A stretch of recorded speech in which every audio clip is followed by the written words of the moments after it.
Hi, it's Brian Denton with ProAct with another edition of The Source Live. We're here with Ranieri Nunez at Amoya Farm out in Costa Rica. Thanks for joining us today. You're welcome. So we want to talk a little bit about pineapples, and you were the Vice President of Pineapple Production here in Central America for Dole. I'm learning a lot today. Tell us a little bit about how long it takes for pineapples to go from planting to harvesting. Yeah. For the time you start planting to the time you harvest, it'll take a year, 12 months, 13 months, more or less. Okay, what makes this area special? In Costa Rica, we have the right combination in soil topography, the soil structure, rainfall throughout the whole year. We don't need to irrigate, and the temperature range is in between the best condition for pineapple growth. And Dole pineapples, they're known for their quality. What makes your pineapples so good? We've been growing pineapples more than 100 years, and the learning curve that we have in pineapple production is what makes the difference. I'm here at Santa Fe Farm in beautiful Costa Rica, and I'm here with Juan Carlos. Juan Carlos is the manager of logistics for Latin America pineapple. I appreciate you joining us today. I was so fascinated hearing from you about how the pineapples are actually harvested, that some companies will do one pass, and so they'll harvest ripe pineapples, not ripe pineapples, and you guys do... Like on a field like this one, we do 3 to 4 passes at least, at a minimum.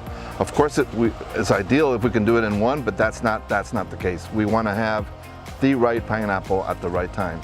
So that's why it takes us 3 to 4 times what some other companies do just in one pass. Wow.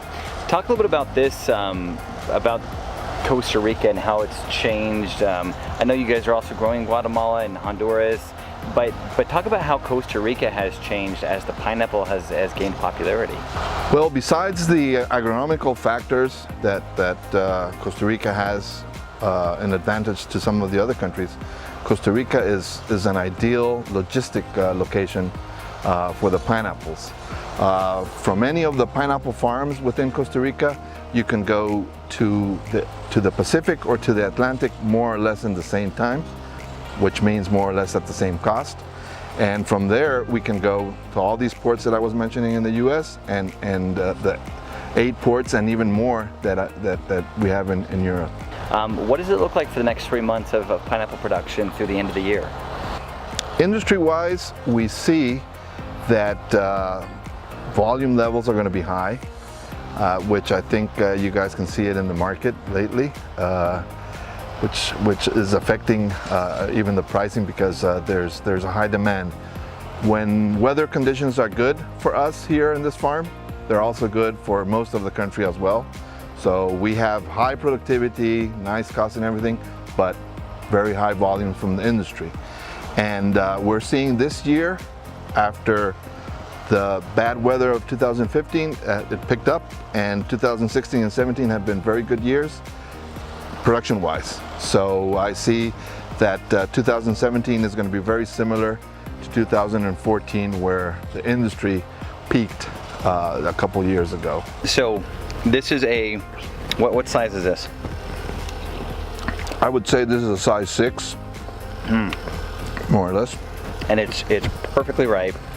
And you guys measure the bricks level? Right. Usually we measure it around the middle because the pineapple ripens from bottom to top. So if you eat it from here, you're going to find it more sweet. So when we do measure of the bricks level, we do it at the center. Juan Carlos, sure appreciate you and your team hosting us today. Guys, that's a look at pineapples here in Costa Rica. It's been terrific to work with our friends at Dole, great partners of ours. If you have any other questions for us on this or any other commodity, please reach out to us at ProAct, and we'll see you next time.